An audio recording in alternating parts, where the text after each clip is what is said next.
Welcome Capricorn, thank you for joining me for your weekly forecast for week commencing the 4th of March for the Sun or the Ascendant. If you've yet to subscribe to my channel, I'd be grateful if you did now. If you cast your mind back to last year, Uranus, the planet of surprises, of the unexpected, the freedom fighter, moved into your sister Earth sign of Taurus from mid-May through to the end of the first week of November. But it was involved in quite a chaotic argument with Mars for pretty well all of that time. There may have been a period last year when your desire to enjoy the good things in life may have been at max, and you may have been particularly willful almost in going for it despite what anyone else thought. Now, that's not going to happen this time because the square with Mars is not going to be happening. Ironically, Mars lays in wait in Taurus. And this combination now, certainly for the second half of this week, can be wonderful for your social situation and give you the push to be more enterprising about your talents. But Mercury, the planet of communication, slams on the brakes in the part of your scope to do with everyday communications, the communications that affect your relationships with siblings, believe it or not, also neighbours, and anything to do with digital kit and equipment. We all rely on this stuff so much these days, so the 3 weeks of the retrograde could coincide with a trusted domestic appliance going on the blink, or you deciding to upgrade your mode of transport. You may even think, believe it or not, of a cycle, or cycling more if you already have one, or doing more walking. Mercury retrograde can be a good thing. It can help us to revisit something that hasn't worked and get it working better.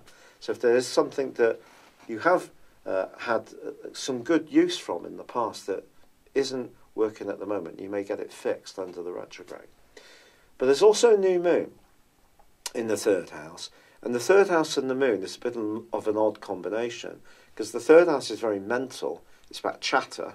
It's called lower communication, whereas the ninth house is higher communication, philosophy, knowledge, travel, principles, the law, and so on. The third house is very much about the stuff we do chat over and we enjoy, the stimulating, having a laugh, sort of sharing repartee, that kind of stuff.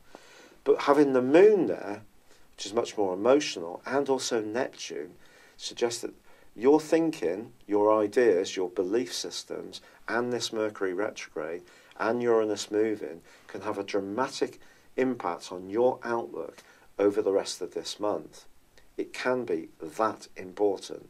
And because Pluto is going to be having a profound impact on the Sun and also Mars, I do feel Pluto in your sign suggests that quite a lot of evolving can go on in your outlook and approach to situations.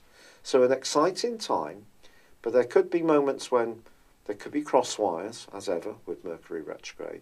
But unifying your logic, third house, with your emotions, your heart, and I think a lot of emotion is held in our tummies, that is going to be the challenge with that very perceptive Neptune there. But remember, Neptune also distorts.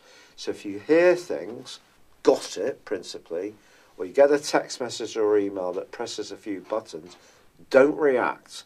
Think before reacting, because Uranus is going to make you much more vulnerable when it comes to speaking out your truth, which is very good, but obviously it needs to be applied in the right kind of way. If you've never had your personal horoscope produced, why not let me do it for you, based on your time, date and place of birth? It gives you so much more insight than just your zodiac sign. Please see the link beneath this video. But for now, it's been a pleasure being with you. Good luck and goodbye.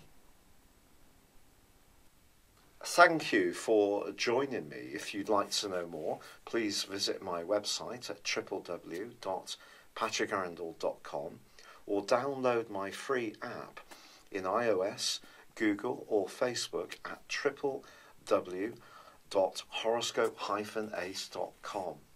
Thanks and goodbye.